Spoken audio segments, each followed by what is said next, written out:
He didn't say it was an accident. He just stared, waiting for me to react. The coffee burned, but his silence stung more. That's when I realized my own son wanted me gone. You won't believe what I did next. Before we continue, please subscribe to the channel and let us know where you're listening in the comments. The mug was still trembling in my hand when I looked up. Daniel's eyes were cold, distant. There was no panic, no concern, just that usual blank expression I'd grown used to ever since his wife moved in. He didn't even ask if I was okay. "I'll get a towel," she said too quickly, already walking to the kitchen like she'd rehearsed it. I sat there in silence, trying to figure out if it was truly an accident or something far worse. That's when Daniel spoke. "Have you thought about it?" he said casually, slicing his toast like we were discussing the weather, about moving out. I blinked. "Moving out?" He nodded, eyes still on his plate. "You said the stairs have been bothering your knees. Maybe it's time we look into a facility.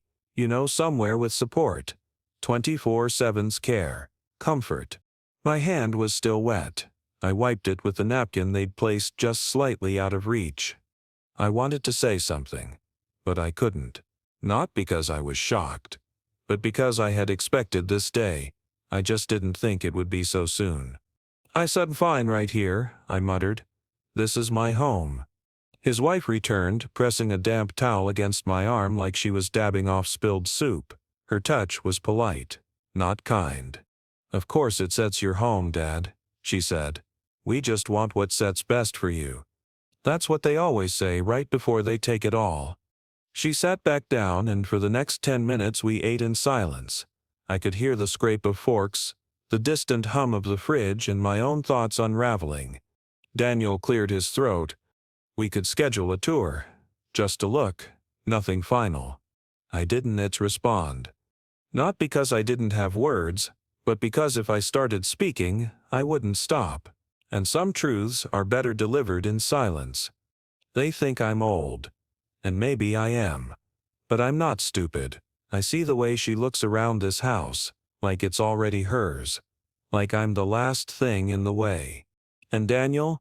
He's not the boy who used to hug my leg and ask if I'd bring home candy from work. That boy's gone, replaced by a man who sees me as a problem to solve. A burden to relocate, but I wasn't set at going anywhere. Not yet.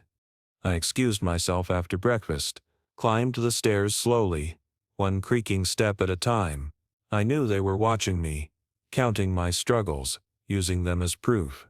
I shut the door behind me and sat on the edge of the bed.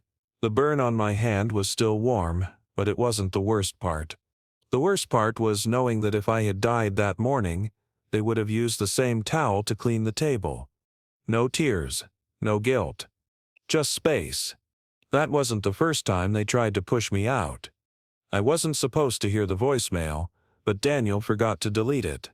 "We can finally get the house after Dad moves to the care facility." That sentence didn't just break something in me, it confirmed everything I had feared. I sat in the living room, flipping through channels like I always did. The remote was acting up, so I got up to grab Daniel's phone off the table. He had left it unlocked. A red notification blinked on the screen. Voicemail from Maggie.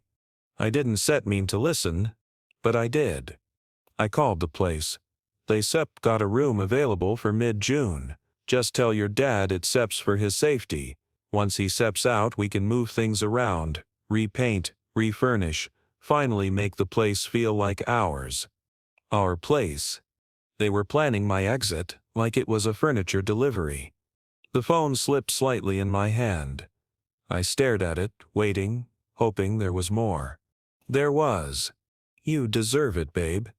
After everything you done for him, the man can even remember where he left his shoes last week. This house should been yours a long time ago."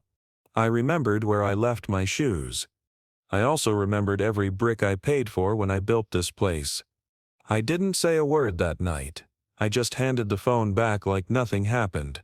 Daniel didn't notice. He barely looked up from his laptop. But inside, something went quiet, like a part of me folded inwards and turned to stone. They weren't waiting for me to die, they were preparing me to leave quietly. Like a guest who had overstayed, that night I lay in bed staring at the ceiling. The fan made its usual soft clicking sound, but everything else felt loud. Her voice echoed over and over. Make the place feel like ours. I raised Daniel in this house. He took his first steps down this hallway. I carried him through that same front door when he broke his arm falling off a bike. But that didn't matter anymore. Now I was just clutter. I didn't sit sleep that night. I didn't sit cry either. I planned. I started going through drawers. Quietly, slowly, nothing too obvious. Birth certificates, deeds, bank letters. I even found my wedding photo tucked in the back of an old file. Ellen's smile looked calmer than I remembered. She would have known what to do. She always did. But Ellen was gone. And I was alone. At least, that's what they thought. The next morning, I acted like nothing had changed. "Coffee, Dad?" Maggie asked, cheerfully fake. "Sure," I said. "Just a small cup." Small cup. Small talk. Small space. I knew how they operated now. They were betting on weakness. So I gave them a show. I asked Maggie how to turn on the dishwasher, even though I'd installed it myself last year.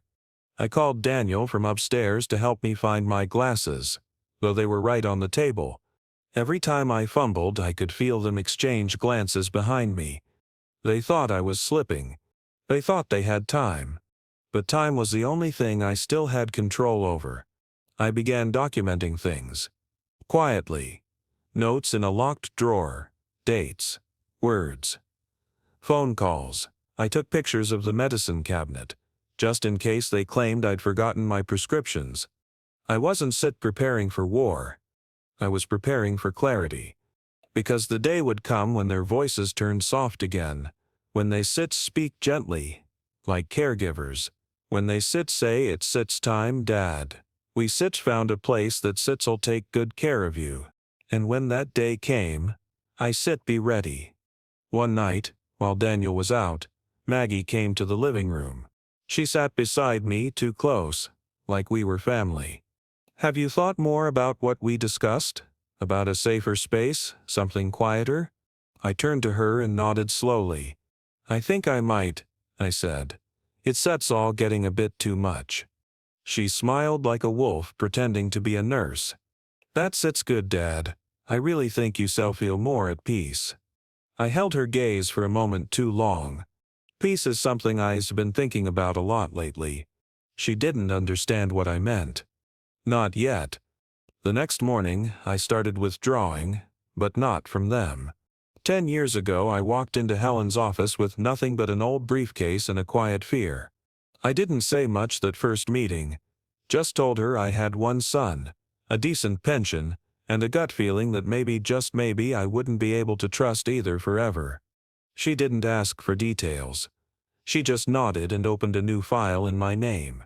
Back then, Daniel and I still spoke like father and son, but there was something about the way he looked at money, like it was a weapon or a mirror.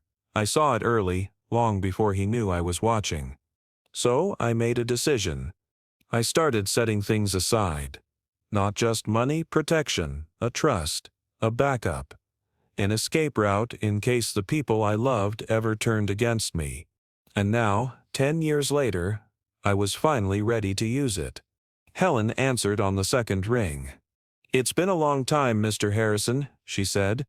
I didn't waste words. It's time. She didn't ask questions. She just said, "Come in tomorrow early." I hung up without another word. That night, I barely slept. Not because I was nervous, because I was finally clear. I wasn't going to fight Daniel. I was going to outlive his plans. The office hadn't changed much. Same leather chairs, same soft jazz. Summing from the corner speaker, Helen looked older, wiser, but still sharp.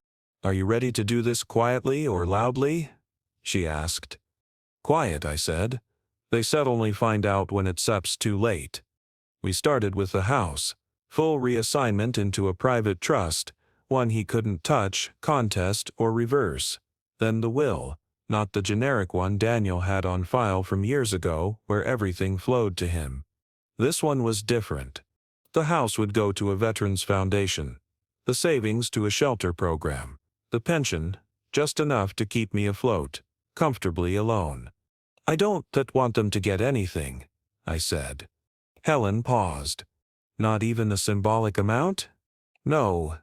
I signed the new power of attorney. It removed Daniel completely. Assigned everything to Helen. Not because I loved her, but because she never once lied to me. Each pen stroke felt like a small funeral.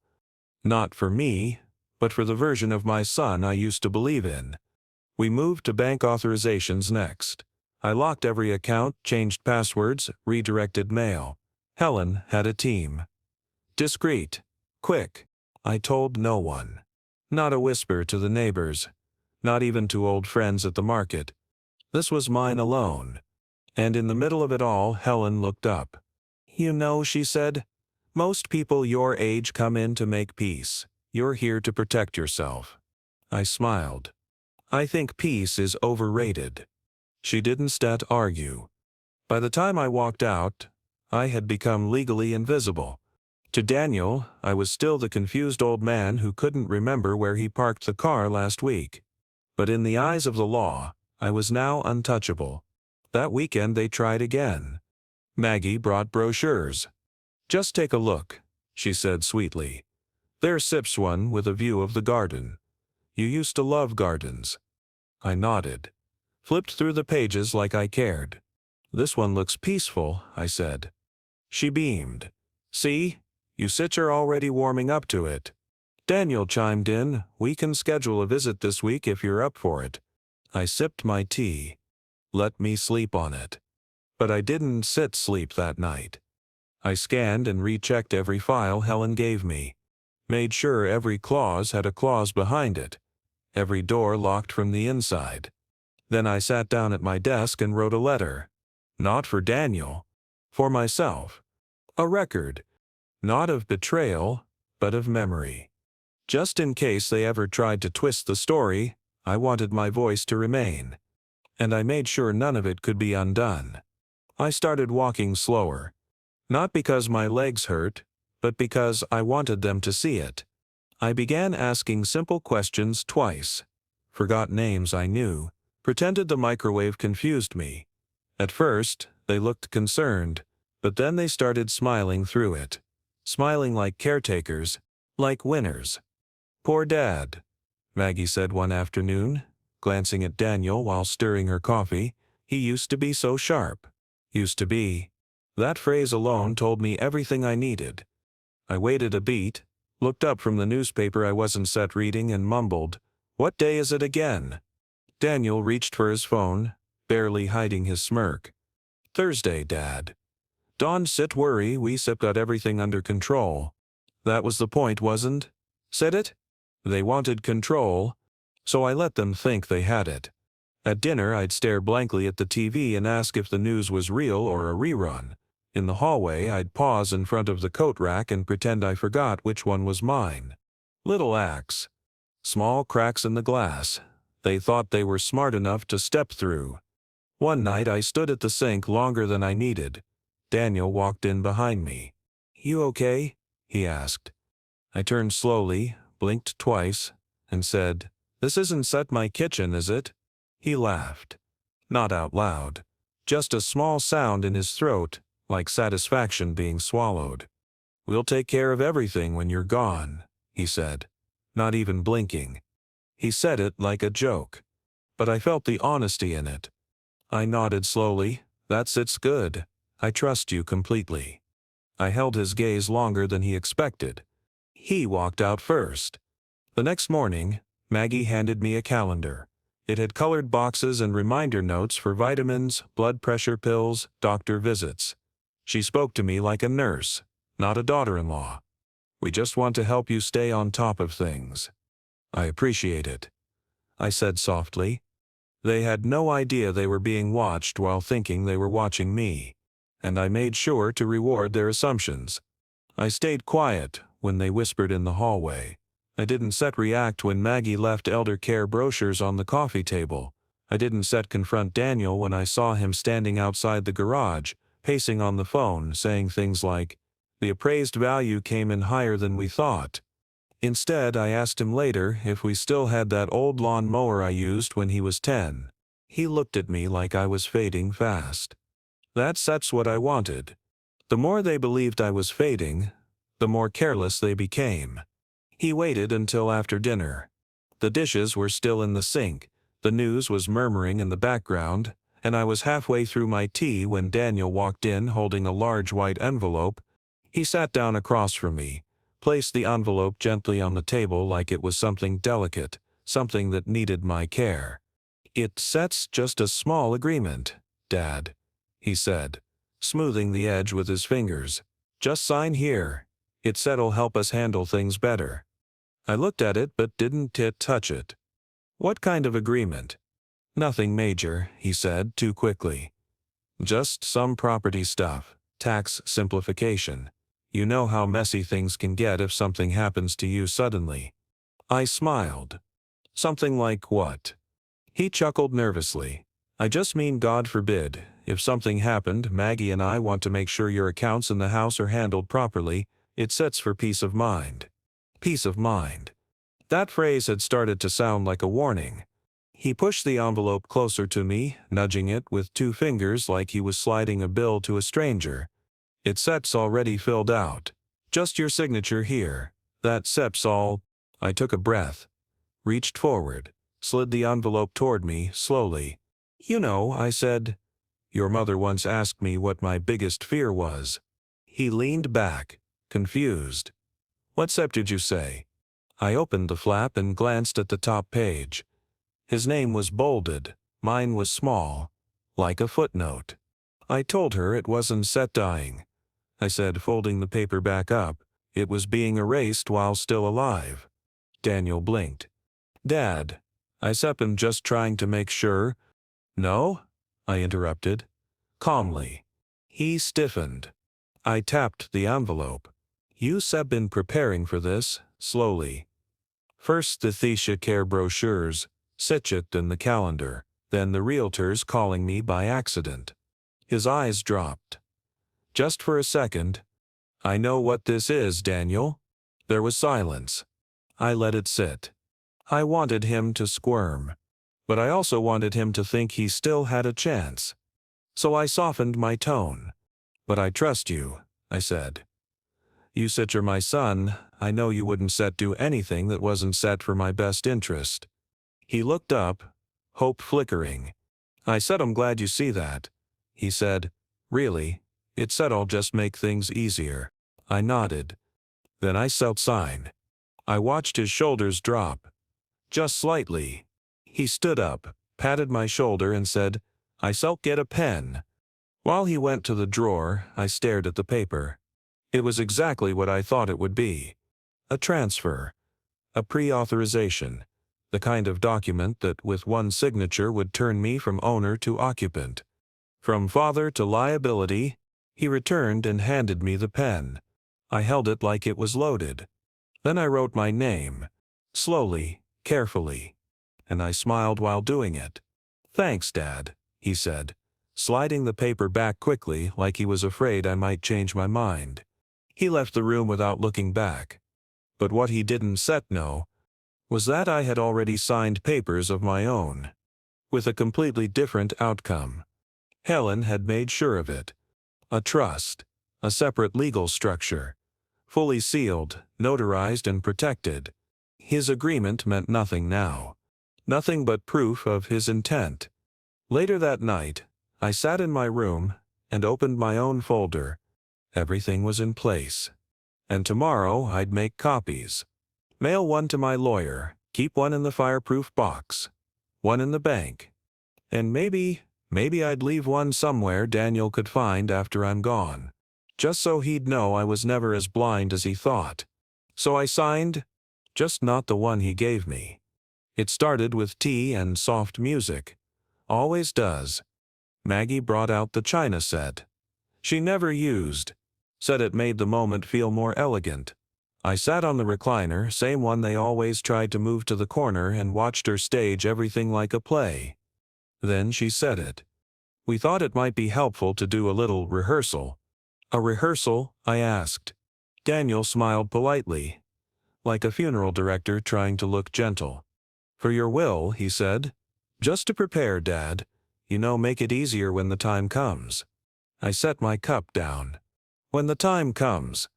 Maggie reached over and touched my wrist. Her fingers were cold. We just want to make sure your wishes are honored. That there sits no confusion later. You know how families get. That part was true. I did know how families get. I nodded slowly, said nothing. She pulled out a folder. It was black, thick, too dramatic for anything casual. She opened it like it was sacred, like she was unveiling scripture. We drafted a little outline, she said. A mock version. Based on the old will, of course. The old will, the one I let them believe still existed. Daniel cleared his throat. So, we got the house listed as going to me. The investment accounts to be split evenly between my name and Maggie Sepp's, with a contingency that... I raised my hand. Daniel. He looked up, startled. Don Detstred, like you Septure a lawyer. Just talk to me. He chuckled awkwardly. Sorry. Just thought it said it'd be clearer this way. It's Sepp's already very clear. Maggie leaned forward, eyes soft, voice lowered. We just want to honor what you built. I looked at her. Really looked. She didn't blink. But her hands were trembling slightly as she turned the page. Daniel continued. Slower this time. We also noted that the furniture, valuables, and collectibles, your books, your paintings, would go to me as part of the home Sips's value. I glanced around the room. The bookshelves. The grandfather clock. The painting Ellen had picked out on a trip to Vermont. All reduced to value. I nodded again. And what about the people? They both stared at me.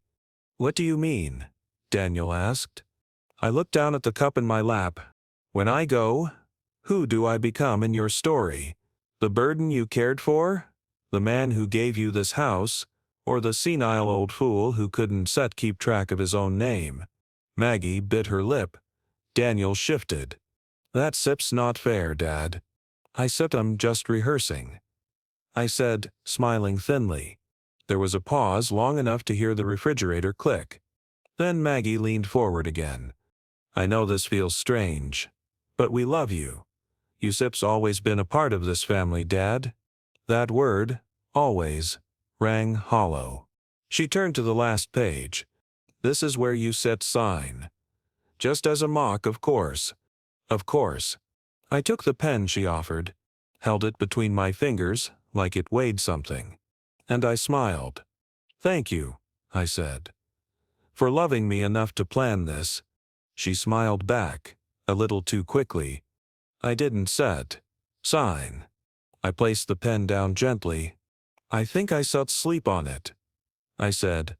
Daniel nodded. Sure, take your time. They thought they'd won something. Maybe my trust. Maybe my surrender. But the only thing they won was the part they were rehearsing for. Because the real play started the next morning. They didn't notice me walk upstairs. They didn't hear the zipper on the coat. I slid the envelope into my pocket. Slow and deliberate. Helen's letterhead, on top. Every clause sealed. Every signature protected. The real will. The one they never saw. The one that would leave them speechless. And I made sure it was within reach. Because tomorrow they'd be performing again. Only this time the script wasn't theirs. So I left the real will in my coat pocket for the next morning. They thought it was brunch. Maggie brought out the good plates again. Daniel wore a blazer, no tie. He didn't want to look too formal. I watched them set the table, fluff the napkins, adjust the lighting. I didn't ask who the guests were. I already knew. 2 couples from their circle, a neighbor, and someone from a local charity board. Coincidentally, the same charity Daniel had suggested I donate to in my memory. It was all dressed up as a cheerful get-together. But I knew what they were trying to do. Ease me out gently, let their friends see me as old, agreeable, and ready to pass the torch. I let them have the illusion. I even wore the sweater Maggie gave me last Christmas, the one she said made me look warm and wise. I suppose she meant harmless. She had no idea what was in my coat pocket. Helen arrived 5 minutes late, just as planned.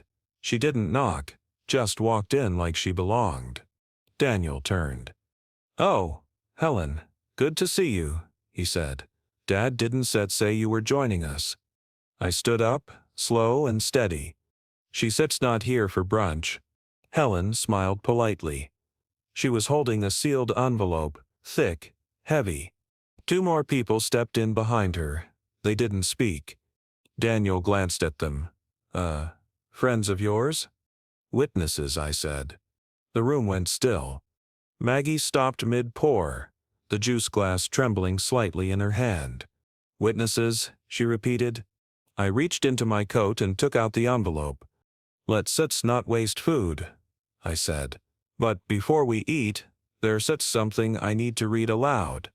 Helen opened the envelope, took out the documents, and unfolded the top page.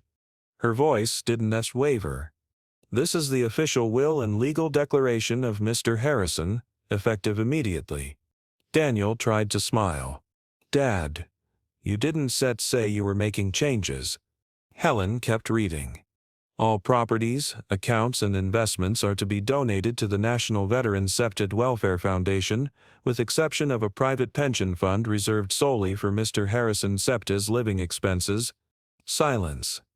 Not the kind that drifts in quietly. The kind that punches the air out of the room. Daniel froze.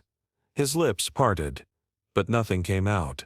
Maggie looked at me, eyes wide. Her fake warmth cracked into disbelief. "No?" she said softly. "Wait, that sits not, this can sits be real." Wellen continued without pause.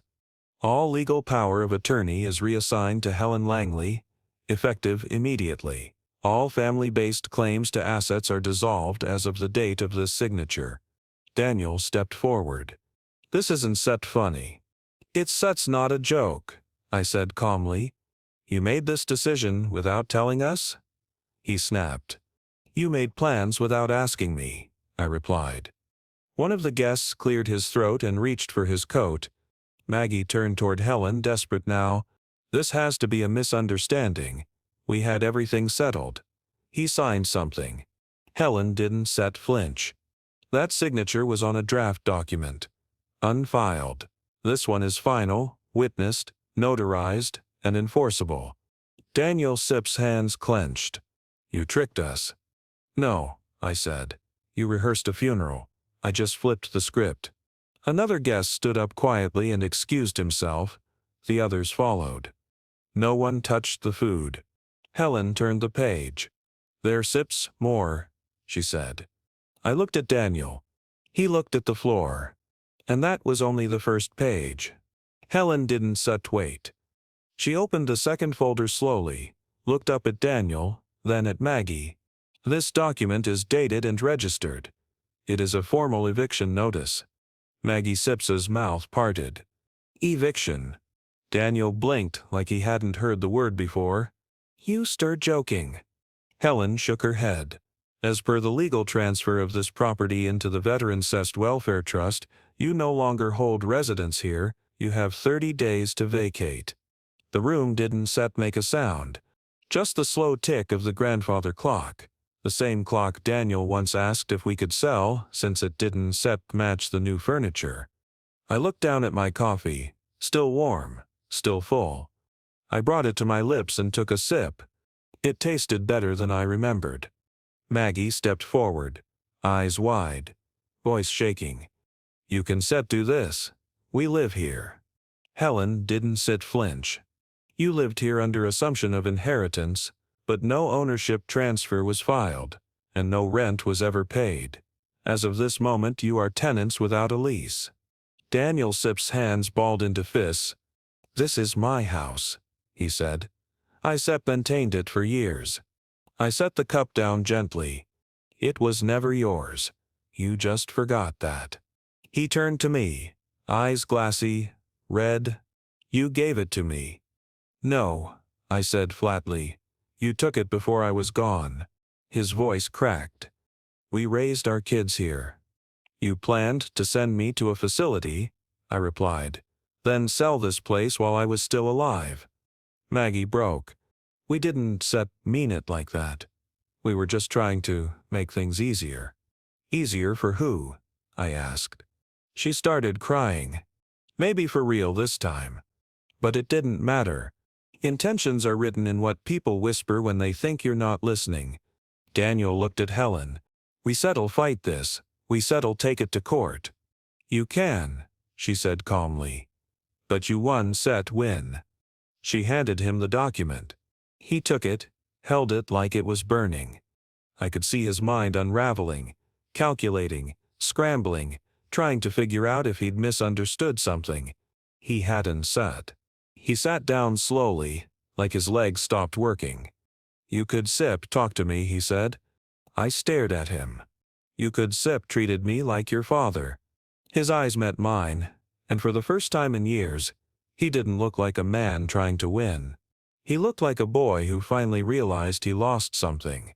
Not money, not property, me. I stood up, reached for my coat. Maggie stepped forward, whispering, Please, just give us time. Let's figure this out like a family. I turned to her.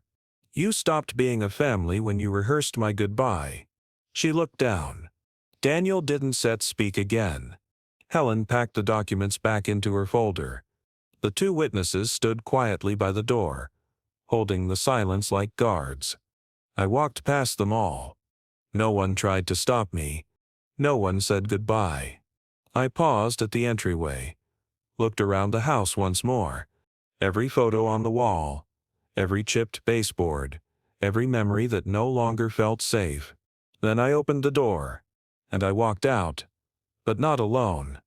I moved into a smaller apartment 2 days after walking out. Nothing fancy, just a single-bedroom place near the lake, tucked between a retired couple upstairs and a man who feeds birds every morning. It's quiet here. Real quiet. Not the kind you force when people are watching, the kind that grows around you when nobody needs anything.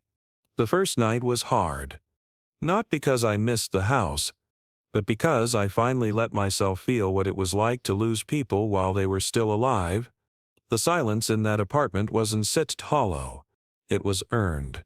I sat on the balcony with a blanket over my knees, the coat that still carried Helen's papers folded neatly beside me, and watched the moonlight ripple across the lake. I didn't cry. I didn't smile either. Some moments don't ask for a reaction. They just ask to be sat with. I brewed my own coffee the next morning. It didn't burn my hands. No one asked me what day it was. No one left brochures on the table. No one whispered in the hallway. I didn't feel powerful. I didn't feel vindicated. I just felt still. Helen visited that Thursday. She brought groceries and a file of follow-ups. She didn't ask me how I was doing. I think she knew better. We sat on opposite sides of the small dining table. She updated me on the trust paperwork. The foundation had taken over the property. The locks were changed. Legal notifications had been delivered. They haven't filed anything yet, she said. I nodded. They won I replied. She tilted her head. You sure? They have to admit the truth in writing first. Helen smiled. The kind of smile that knows more than it says. Do you want to talk about it? She asked. No. But I did want to say one thing. I don't hate him. Helen leaned back in her chair, surprised. Most people would. I am not most people. I looked out the window. A boy on a scooter passed by on the trail. He looked like Daniel used to, before ambition changed his voice. I gave him everything I had, I said. And when that wasn't enough, he reached for what I hadn't yet let go of. Helen didn't interrupt. I don't hate him, I said again. But I needed him to learn that you don't rob the man who gave you everything. There was a long pause. The kind that only sits between two people who know there's more, but also know when to stop. Then Helen stood up, gathered her things, and patted my shoulder once before leaving. I didn't go to the door. I just sat there, listening to her footsteps fade. The next few weeks passed slow.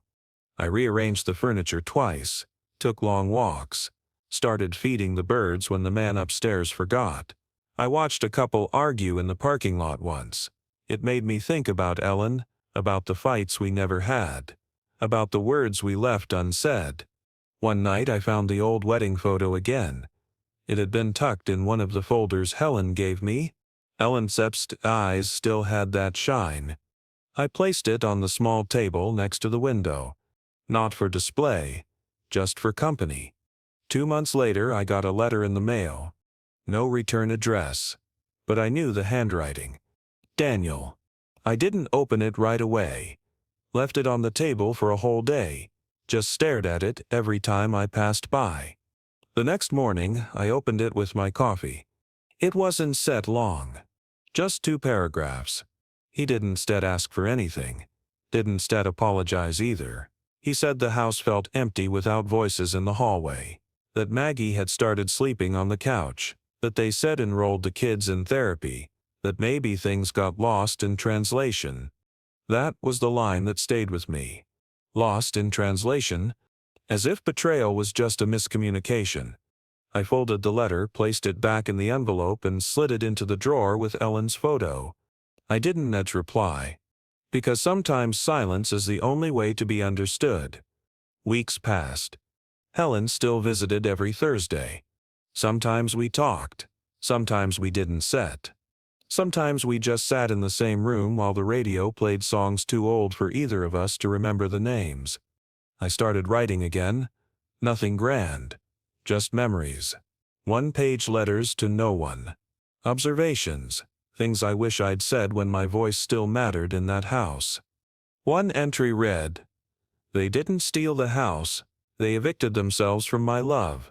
The walls were never the point." Another one just said, "Would I do it again? Maybe. But earlier." Closure didn't come like a movie ending. It came like a slow tide.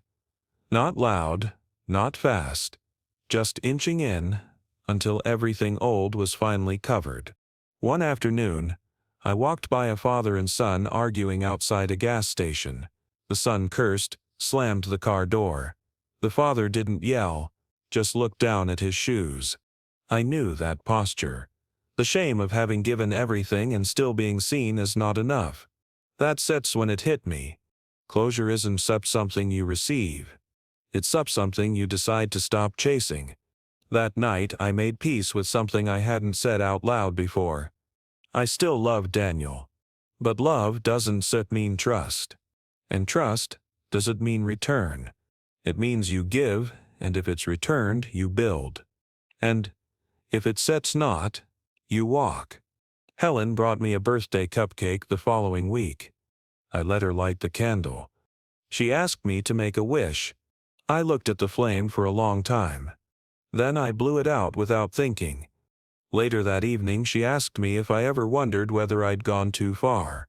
I didn't even pause. No, I said. I just finally went far enough. If you like this story, please like this video. Subscribe to the channel and share your impressions of this story in the comments.